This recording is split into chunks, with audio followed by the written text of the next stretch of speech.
Bismillahirrahmanirrahim. Allahumma salli wa sallim ala sayyidina wa maulana Muhammadin wa ala alihi wa sahbihi ajma'in. Kemarin terakhir mengenai zakat emas dan perak. Untuk emas nisabnya 77,58 gram, zakatnya 2,5% jika sudah ada 1 tahun. Untuk perak 543,35 gram, 200 dirham, zakatnya sama 2,5% dan dikeluarkan selama 1 tahun. Sekarang berarti selanjutnya mengenai zakat buah-buahan dan tanaman, makanan pokok. Kemarin belum nih. Halaman 230 pinten. Kalau yang kitab ini biru, yang hijau ini 246. Yang hijau 246, berarti kalau yang putih 230, jarak 10 angka. 235. Iya Pak. Terus zakat tanaman, nisab zakat tanaman dan buah-buahan 246 kalau yang hijau kelihatannya. 28. Iya, 5. 28.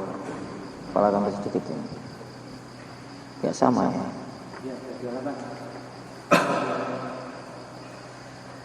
Bismillahirrahmanirrahim.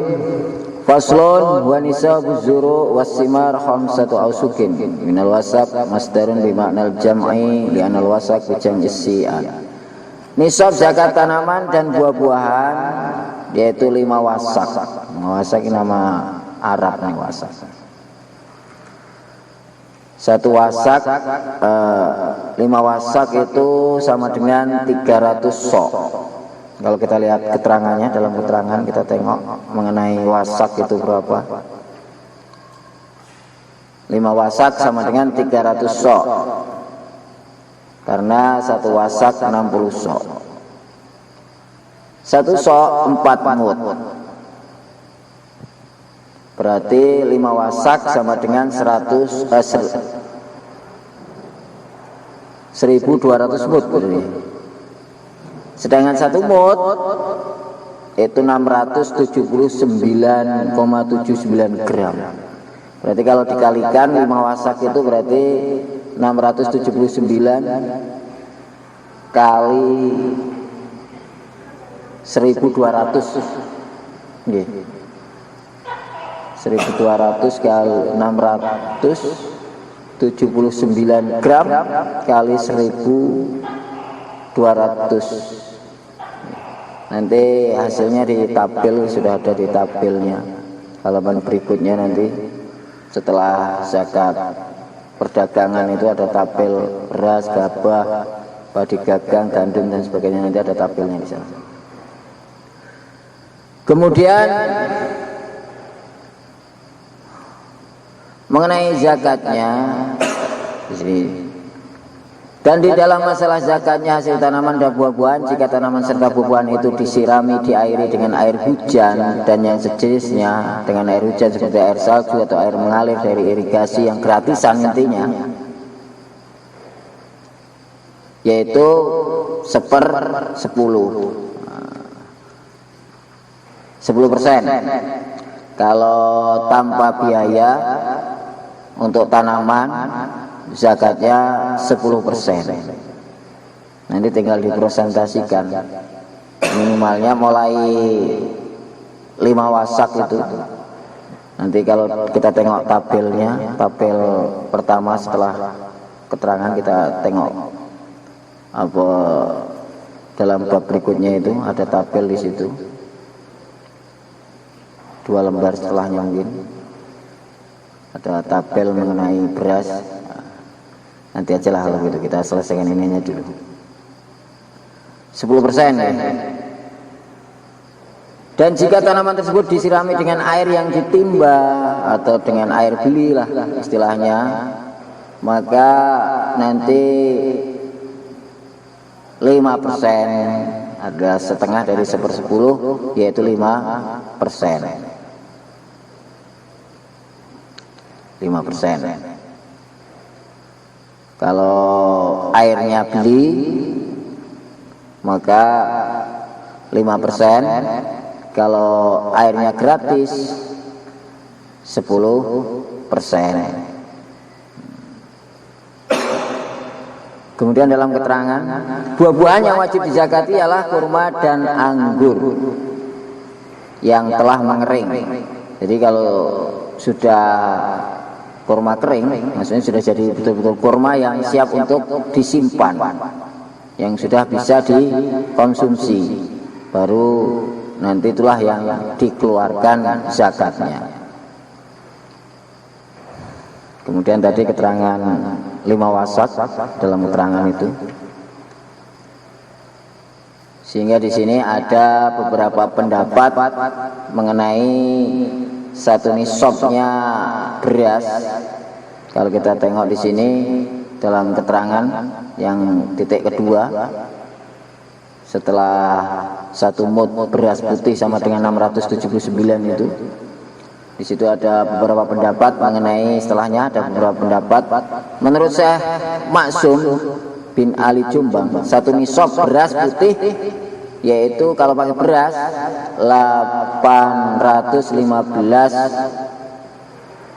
7,758 kg. Jadi 8 kintal. 8 kintal 15 kilo lebih, hampir 16 kilo. 8 kintal 16 kilo lah. Kemudian kalau untuk kacang hijau 780 kilo, 36 kilogram. Kemudian kalau kacang tunggak, kacang apa? Kacang tunggak ini sing model berapa nih? Kalau bahasa deli, kayak kacang deli nih, jenis kacang deli. 756 kilo, berarti 7 kintal. Kemudian kalau pakai padi gagang, nisab padi yang beserta gagangnya itu 1631 kilogram, berarti 1 ton 6 kintal. Ini nisabnya. Kemudian kalau padi kretek yang nggak ada gagangnya, kan biasanya panen ada berapa jenis macamnya. Ada yang panen tebas atas, ada yang langsung dari bawah, ada yang atas tok itu. Kalau sama gagang-gagangnya itu 1600 kilo, 1631,516 kilogram, berarti 1 ton 6 kintal, lebih 32 kilo lah. Kalau itu pakai sak gagang-gagangnya, biasanya panen apa atas itu, tebas atas. Tapi kalau padinya, berasnya, gabahnya, kalau sudah pakai gabah tanpa gagang, nanti kalau mau zakatnya pakai itu, nisabnya kalau sudah sampai 1323, berarti 1 ton 3 kintal. Itu kalau nggak pakai gagang. Kalau pakai gagang 1600, berarti 1 ton 6 kintal. Kalau kita panen padi, kalau tanpa gagang sudah sampai 1300, 23, maka nanti wajib zakat. Zakatnya tadi, kalau airnya gratis 10%, kalau airnya beli 5%, kalau airnya 50-50, separuh beli separuh gratis, makanya 7,5%. 7,5%. Dan yang dihitung di sini, yang biaya di sini adalah hanya air. Pupuk, kemudian pegawai, pekerja tidak dihitung. Ya. Walaupun misalnya pupuknya habis banyak, tidak dianggap. Ya. Jadi biaya yang dianggap hanya masalah air. Karena sebenarnya walaupun tanpa pupuk, isim penting airnya lancar ini. Walaupun nanti hasilnya berapapun, atau mungkin panennya agak lama, itu nanti masih bisa hidup kalau sudah ada air, walaupun tidak dipupuk. Sehingga yang dihitung itu hanya air, modal yang berupa air saja. Tapi kalau nggak ada air, walaupun pupuknya banyak, nggak hidup. Sehingga modal yang dihitung itu masalah air saja.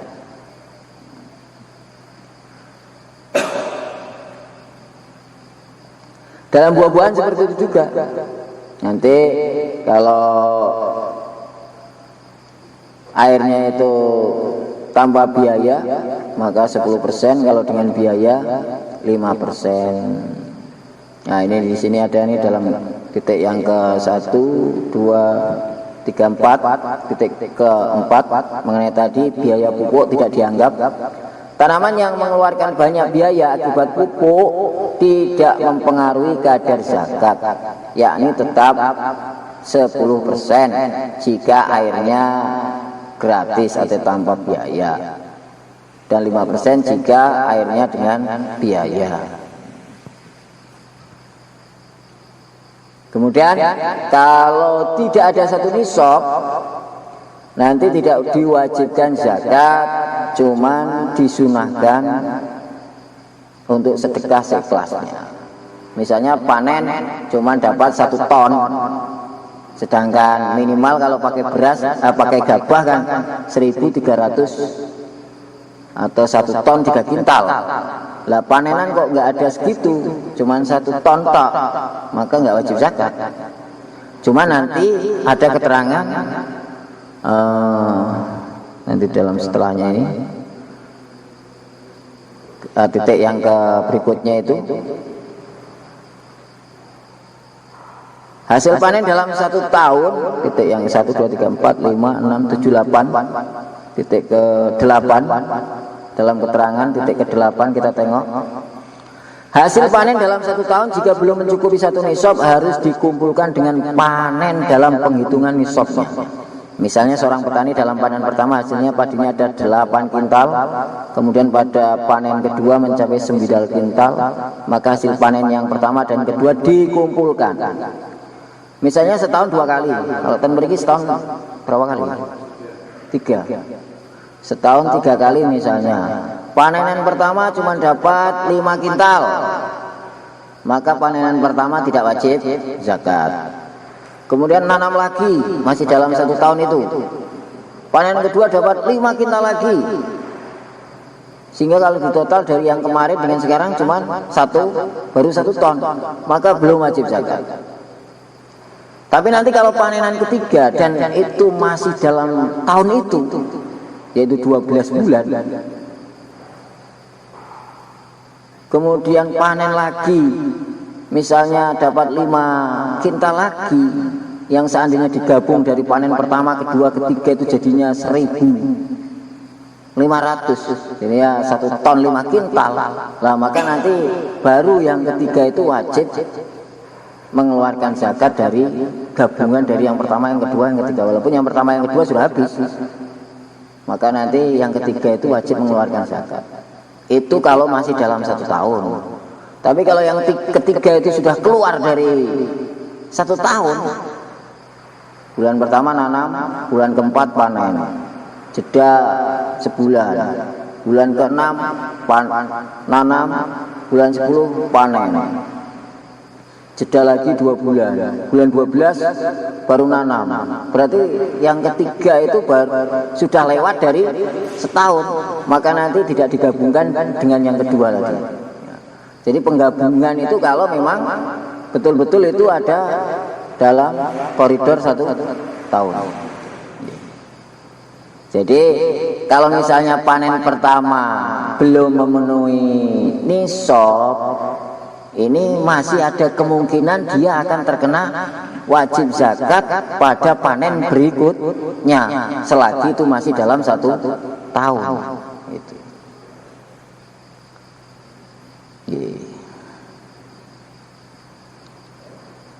Kemudian atasnya kewajiban zakat baik dari buah-buahan dimulai semenjak buah-buahan tersebut sudah layak untuk dikonsumsi. Kurma dan anggur dizakati kalau memang dia sudah memenuhi 1 nisab dan sudah layak untuk dikonsumsi, berarti sudah betul tua, sudah siap saji. Kemudian untuk biji-bijian, beras dan sebagainya wajib dizakati kalau sudah mengeras sehingga kuat untuk disimpan.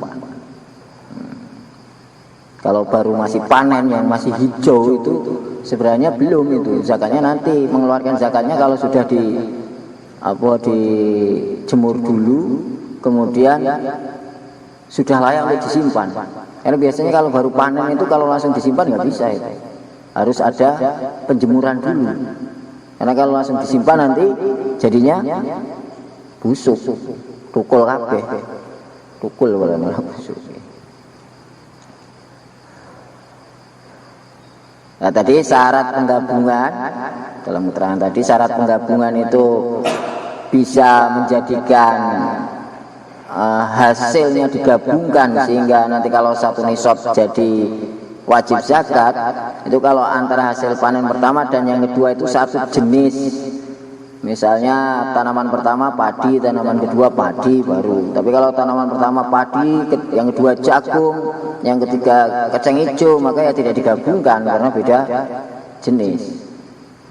Kemudian tadi rentang waktu antara panen pertama dan kedua tidak lebih dari 12 bulan. Kalau misalkan tebu itu gimana? Tebu tidak termasuk makanan pokok. Jadi yang wajib dizakati adalah tanaman makanan pokok yang berupa biji-bijian. Biji-bijian yang makanan pokok. Kemudian kalau buah-buahan hanya kurma dan anggur saja. Sehingga tebu tidak wajib zakat. Kalau masalah wajib atau tidaknya. Kalau mau sedekah bagus. Cuma nanti kalau dijual belikan, dia plus jual beli nanti jadinya zakat perdagangan, jual beli itu. Tapi kalau tebu itu berapa? Setahun berapa? 2 kali? Sekali. Setahun sekali. Tapi kalau panen langsung dijual, berarti itu kan baru setahun.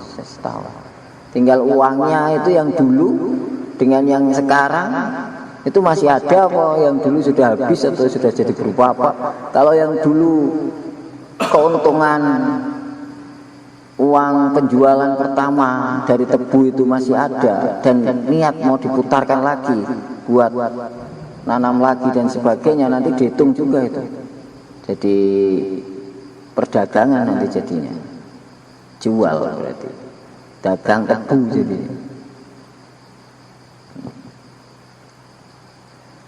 Sawit juga tidak termasuk wajib dizakati kalau panen sawit. Karena tadi harus berupa makanan pokok yang berupa biji-bijian.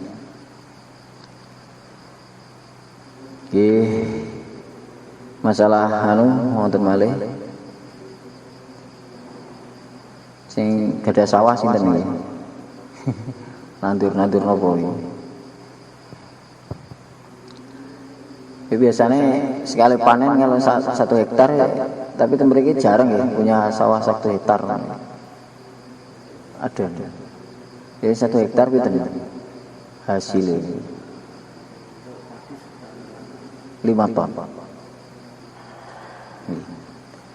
Nanti kalau zakatnya mau dibuat beras terlebih dahulu alias digiling dulu baru ditimbang, nanti nisabnya itu 800 tadi, 815 kilo, 8 kintal. Kalau mau pakai beras, misalnya panen, habis itu dijemur, habis itu digiling, baru mau dizakati, berarti semua beras hasil yang sudah digiling ditimbang, kalau ada 8 kintal 15 kilo, maka baru wajib zakat. Kalau mau pakai beras, tinggal airnya gratis sama mboten. Kalau gratis 10, kalau beli 5, kalau campuran 7,5%. Berarti kalau misalnya gabai digiling kabeh dapat 1 ton, airnya gratis, berarti zakatnya 10%, 1 kintal atau 10 kilo, 1 kintal. Orang jual beli seperti pengusaha itu kan ada konsepnya, ada kena pajak dan sebagainya. Pajaknya relatif tinggi kan, sekitar 10% lah. Kemudian ada juga pajak pendapatan PPh 0,5%. Itu apa di luar itu? Di luar itu semua. Tapi dihitung tidak dikurangi dulu. Tapi ini hasil panen.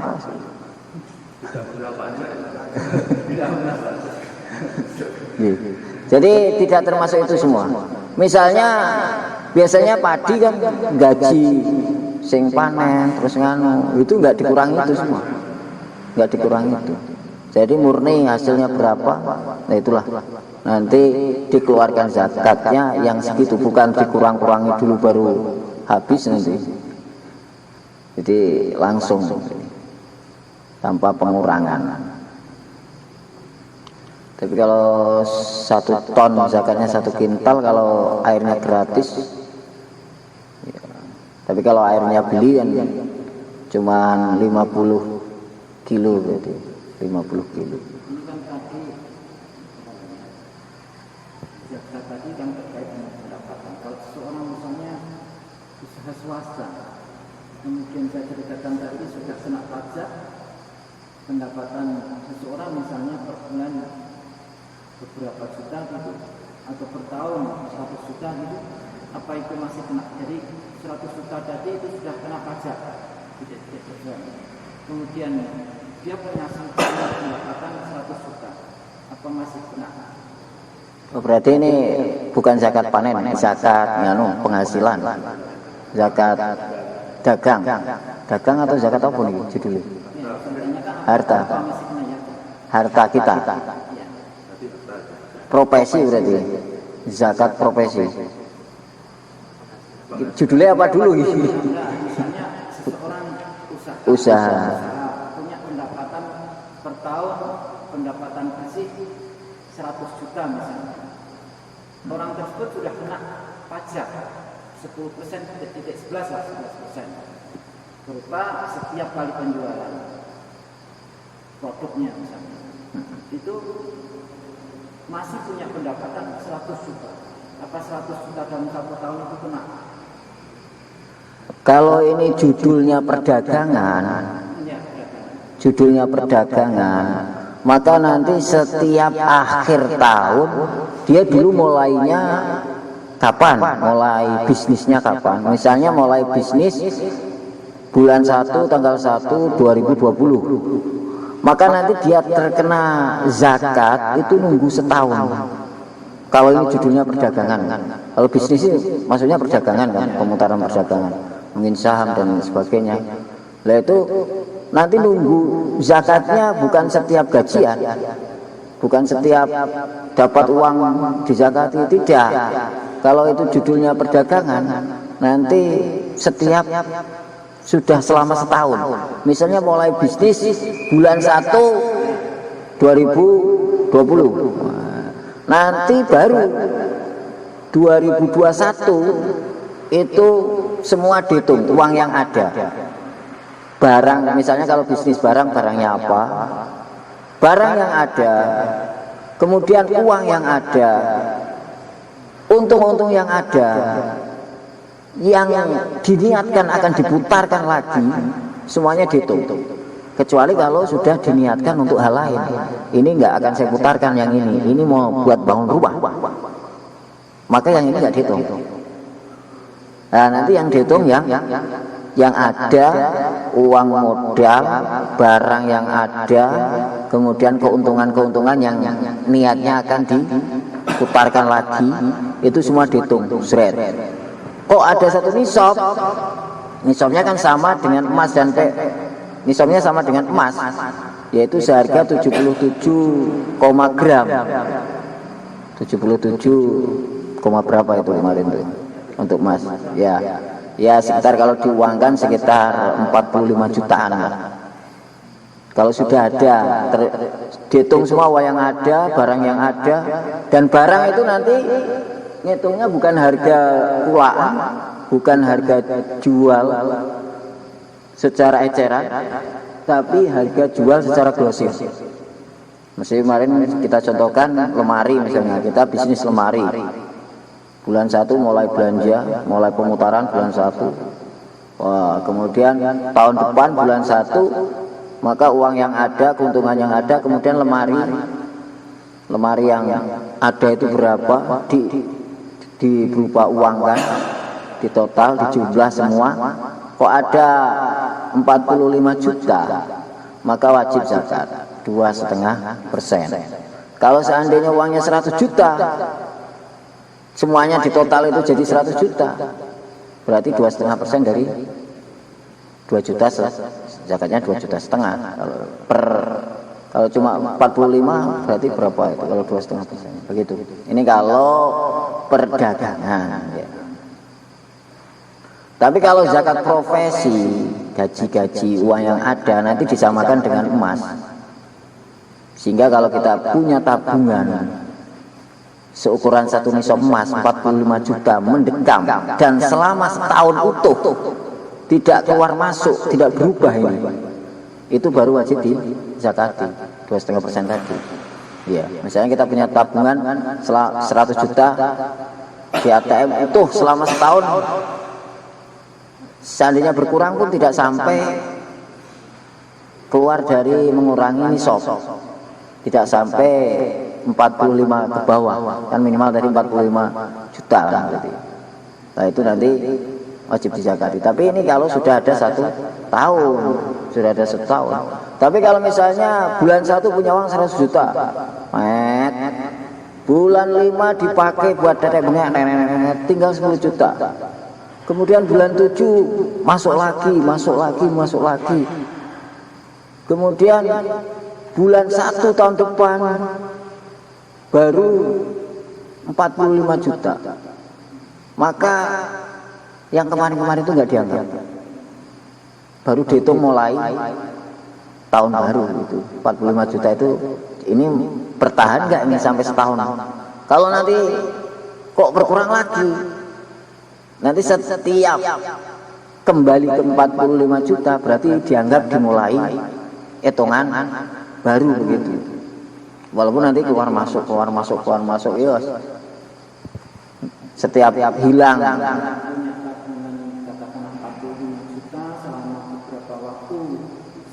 Satu tahun. Kalau naik tidak apa-apa, naik tetap benar. Yang permasalahan turun. Kemudian peruntukan 2,5% itu kemana? Pembayaran zakat. Ya nanti kita akan bahas siapa saja orang yang berhak menerima zakat. Nah, itu nanti larinya ke asnaf samaniyah. Ada 8 golongan yang berhak untuk menerima zakat. Artinya kita menyalurkan sendiri atau boleh menyalurkan sendiri, boleh dengan wakil amil zakat. Cuman perbedaannya, kalau kita mau menyalurkan sendiri, ternyata orangnya itu tidak termasuk kriteria dari 8 asnaf tadi, maka kita dianggap belum sah mengeluarkan zakat. Masih kena tanggungan nanti. Tapi kalau kita dengan wakil amil zakat, serahkan kepada amil zakat, kemudian kok amil itu salah sasaran, maka kita sudah terlepas, kita sudah dianggap mengeluarkan zakat sudah gitu. Kita berinfak misalnya suatu tentang pekerjaan sesuatu, misalnya aset gitu, apa boleh mengambil zakat? Maksudnya? Misalnya kita berinfak terhadap suatu pekerjaan, aset misalnya, apa boleh mengambil dana yang kita rencanakan Untuk zakat, untuk zakat, untuk dikasihkan ke masjid, untuk diinfakkan ke masjid. untuk pekerjaan masjid. 8 golongan nanti orang yang wajib menerima zakat, yang berhak menerima zakat 8 golongan, dan masjid tidak termasuk. Nanti statusnya orang. Kalau masjid itu kan bukan orang. Jadi infak nanti bukan bayar zakat. Kalau zakat itu nanti kepada 8 golongan asnaf samaniyah. Nanti ada dalam bab berikutnya siapa saja yang diterangkan dalam ayat innamas shadaqat lil fuqara wal masakin wal amil wal mu'allafati qulubuhum wa fir riqab wal gharim wa fisabilillah wa ibnis sabil. Ada 8. Fakir, miskin, amil, mu'alaf, budak, orang yang punya utang, fisabilillah, dan orang dalam perjalanan yang kehabisan bekal. 8 inilah orang-orang yang berhak menerima zakat. Adapun yang lainnya berarti tidak. Bahkan atas nama janda, anak yatim piatu itu enggak termasuk. Yatim piatu, janda itu enggak termasuk. Kecuali mereka masuk atas nama dari 8 ini, fakirnya atau miskinnya atau punya utangnya. Tapi kalau atas nama yatim piatu enggak ada. Atas nama janda enggak ada. Sehingga kalau enggak atas nama ini 8 golongan jenis. Seandainya mau ngasih anak yatim, nanti atas nama bukan yatim, tapi atas nama fakir atau miskin gitu. Jadi kalau atas nama yatim, tidak semua anak yatim nggak mampu.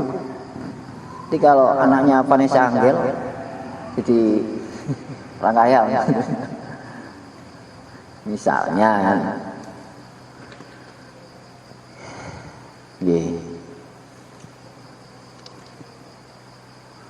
Jadi zakat. Kemudian untuk zakat profesi nggak ada. Gaji setiap bulan, saya dapat gaji setiap bulan 100 juta wajib dizakati nggak? Tidak ada. Kalau mau sedekah bagus, tapi kalau secara zakat tidak ada. Adanya nanti zakat mal, yaitu harta tadi. Kalau itu sudah mengendap selama 1 tahun, uang-uang yang gaji dikumpulkan selama 1 tahun utuh, tidak berkurang dari kadar 1 nisab, maka nanti baru wajib dizakati atas nama zakat mal, bukan zakat profesi.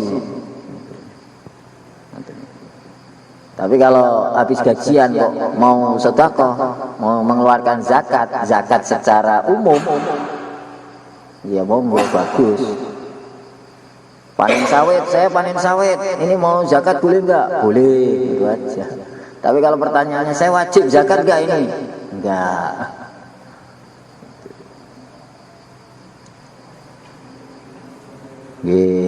Alhamdulillah. Ya, baru sekarang kita zakat. Ya, lu sabun nggih. Zakat tanaman, sawah. Kemudian baru sekarang kita bahas zakat perdagangan. Jadi sudah nyinggung sedikit gitu. Faslun wa tuqamu urudut tijarah inda akhiril haul bima istariyat bihi sawa'un kana samanu mali tijarah nisaban amla. Harta dagangan dihitung nilai harganya ketika sudah sampai saat akhir tahun dengan mata uang yang dibuat beli barang dagangan, baik nilai harta dagangan itu sudah mencapai 1 nisab atau belum. Jadi setiap usaha nanti setiap akhir tahun wajib dihitung. Menghitungnya wajib. Menghitungnya. Adapun mengeluarkan zakatnya tergantung sudah ada 1 nisab atau belum. Kalau sudah ada 1 nisab baru wajib zakat. Kalau nggak ada 1 nisab ya nggak wajib zakat. Tapi menghitungnya wajib. Ya. Menghitungnya wajib. Mengkalkulasi wajib.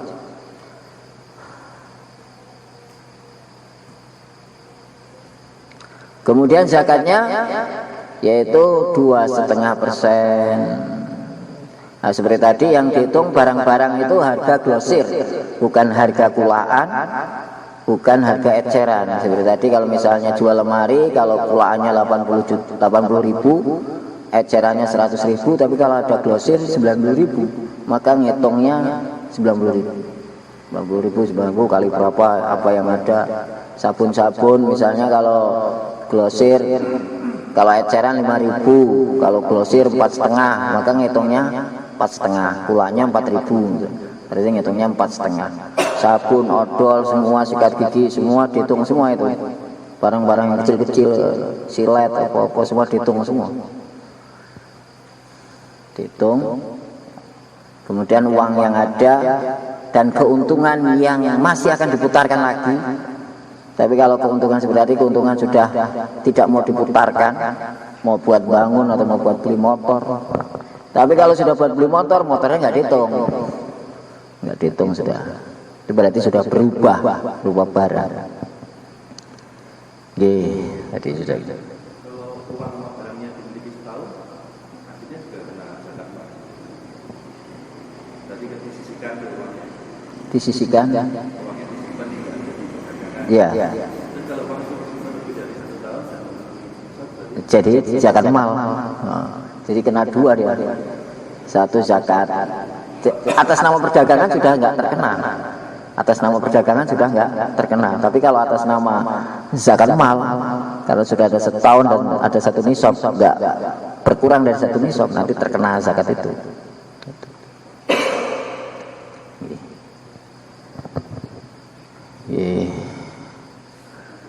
Kemudian berikutnya dalam zakat perdagangan ini ada pembahasan mengenai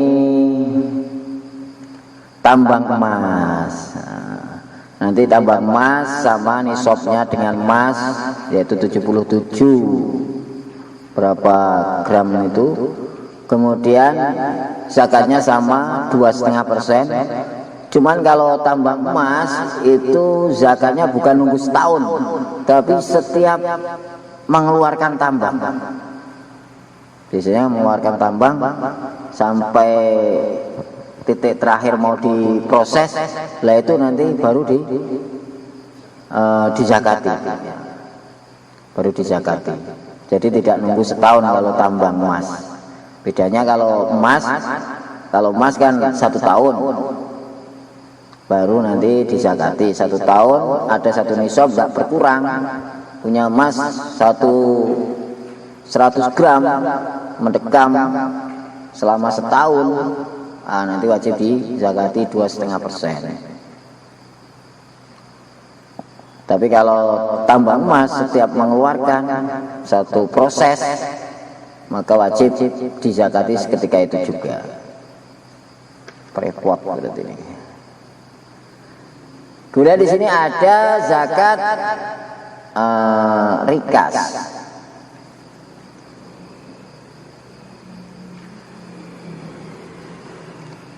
Setelahnya coba kita tengok barang-barang yang didapat dari harta rikas, yaitu harta yang ditanam di dalam tanah, harta karun.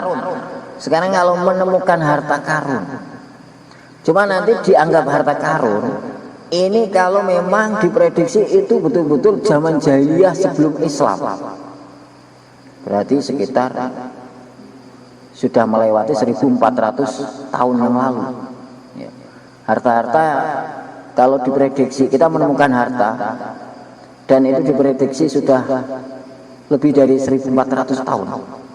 Berarti ini kan zaman jahiliyah dulu ini adanya, sebelum Allah Subhanahu wa taala mengutus nabi. Maka itulah namanya harta karun. Kalau kita nemu itu, nanti wajib ada zakatnya juga. Bisa kita miliki, wajib ada zakatnya. Cuman zakatnya bukan 2,5%, tapi 5%. 5%.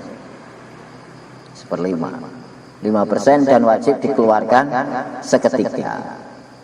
Cuman di antara para ulama terjadi khilafiyah untuk khusus harta karun ini. nanti zakatnya dikasihkan siapa ini? Apakah sama dengan yang lain yaitu 8 golongan nanti?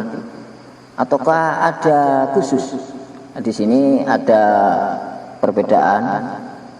Tapi kalau yang masyhur ini tetap diberikan kepada 8 golongan nanti yang akan kita bahas setelah ini. Tapi ada yang mengatakan kepada orang-orang yang diberi harta fai. Nanti ada pembahasan harta fai, yaitu harta dari orang kafir yang tanpa melalui peperangan. Namanya harta fai. Nanti kalau melalui peperangan namanya harta ghanimah. Kalau harta fai itu pajak-pajak dari orang kafir itu namanya kepada orang Islam namanya harta fai. Lah, harta zakat dari harta karun ini ada yang mengatakan diberikan kepada orang-orang yang menerima harta fai, yaitu 5 golongan. Yang pertama maslahatul muslimin, untuk maslahat orang Islam.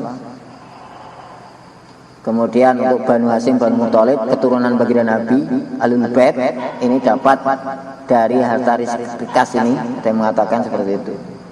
Kemudian anak yatim baru masuk dalam harta fai, anak yatim masuk. Tapi kalau zakat nanti tidak masuk anak yatim, atas nama anak yatim tidak masuk. Kemudian Ibnu Sabil, kemudian anak orang fakir. Nah, itu harta fai. Lah, harta rikas, harta karun ada yang mengatakan diberikan kepada 5 golongan itu. Tapi kalau masyhur tetap diberikan kepada 8 golongan dalam zakat.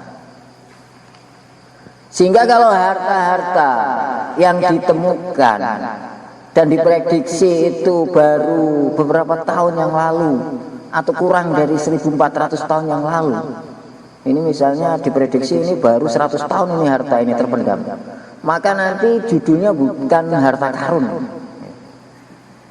karena harta karun itu zaman Nabi Musa dulu. Kalau baru 100 tahun itu berarti hartanya orang yang baru kemarin dipendam. Zaman Belanda ini tidak bisa dikatakan harta rikas, tapi ini judulnya nanti Babul Koto. Ada babnya sendiri, namanya Babul Koto, nanti barang temuan. Barang temuan kalau di tanahnya orang, maka kalau orangnya itu mengakui berarti milik dia. Tapi kalau orangnya itu nggak mengakui, nanti jadi malul doe, diserahkan kepada imam atau hakim. Jadi larinya ke pemerintah. Dianggap malul doe, harta yang sia-sia. Itu hartanya orang, bukan harta karun itu. Harta orang disimpan kemudian kamu temu. Kalau baru tapi kalau dikatakan harta karun yang betul-betul apa nusratullah misalnya, itu kalau memang diprediksi itu harta betul-betul zaman dahulu kala. Tapi kalau baru kemarin-kemarin itu tabungannya orang dipendam kamu temu. Apalagi baru 3 tahun nemu di kebunnya orang. Nah, ini jadi dengan nemu itu nanti tidak bisa menjadikan sebab jadi milik kita. Jadi nemu kecuali kalau dia sudah punya pengalaman dapat nusratullah. Gitu. Kalau sebelumnya nggak pernah punya pengalaman dapat nusratullah, hasil wiridan, kemudian tahu duit datang, nggak pernah seperti itu. Dengan nemu itu nggak bisa dikatakan nusratullah. Itu ada urusannya sendiri, itu harta orang itu. Nanti wajib diumumkan selama setahun. Seandainya memiliki pun harus tunggu selama setahun, dan itu harus diumumkan, nggak diumpetin. Ya, kalau kita kan alhamdulillah menengai rasa omong-omong. Nah ini nemu malah menengai rasa omong-omong. Wongnya sing malah diumpet ke. Padahal ini kalau kita ini berani mengambil, bahkan hukum mengambil, kalau kita ini nggak bisa bertanggung jawab nggak boleh. Kalau kita nggak bisa melakukan sesuai tuntutan, kok ngambil barang temuan, hukum kita ngambil saja nggak boleh. Berarti kita mananya mau berbuat dolim juga. bukan mau menolong tapi malah berbuat dolim, ngumpet kayak malah. Jadi nanti dalam bab luqotoh itu wajib kalau kita sudah terlanjur megang aja itu berarti mananya sudah siap tanggung jawab. Sehingga nanti kok habis megang kemudian dikembalikan lagi hilang, kita tanggung jawab itu. Kalau sudah terlanjur terpegang. Kan orang itu kalau nemu itu malah alhamdulillah. Nusratullah. Padahal itu tanggung jawab besar itu. Seperti tadi dikatakan rezeki nusratullah kalau sebelumnya kita sudah punya pengalaman dengan hasil wiridan atau doa dapat nusratullah seperti itu. Tapi kalau belum pernah sama sekali mengatakan ini nusratullah, tidak bisa. Itu tetap dianggap luqotoh milik orang yang tidak bisa dimiliki dengan sebab hanya sekedar nemu.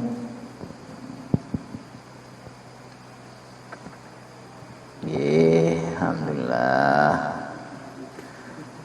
Tabelnya kita tengok di situ tabelnya.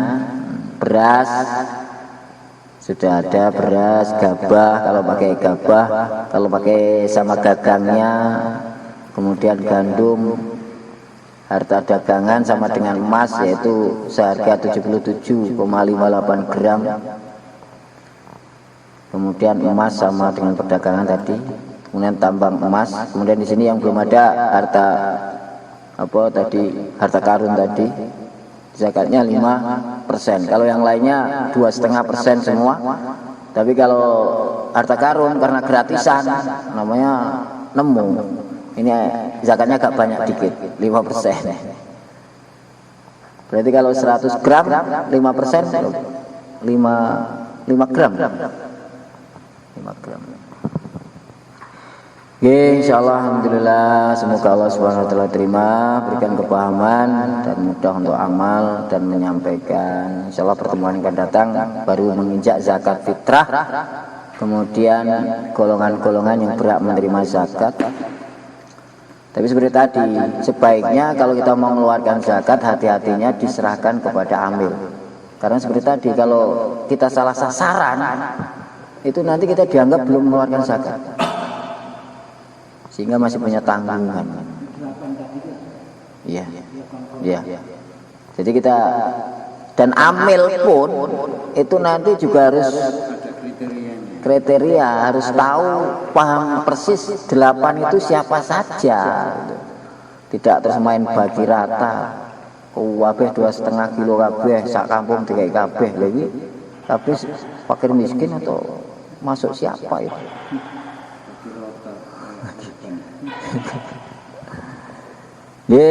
Ala hadiniyah wa kulli niyatin sholihah. Al-Fatihah. Subhanallah, asyhadu an la ilaha illa anta, astaghfiruka wa atubu ilaik. Assalamualaikum warahmatullahi wabarakatuh.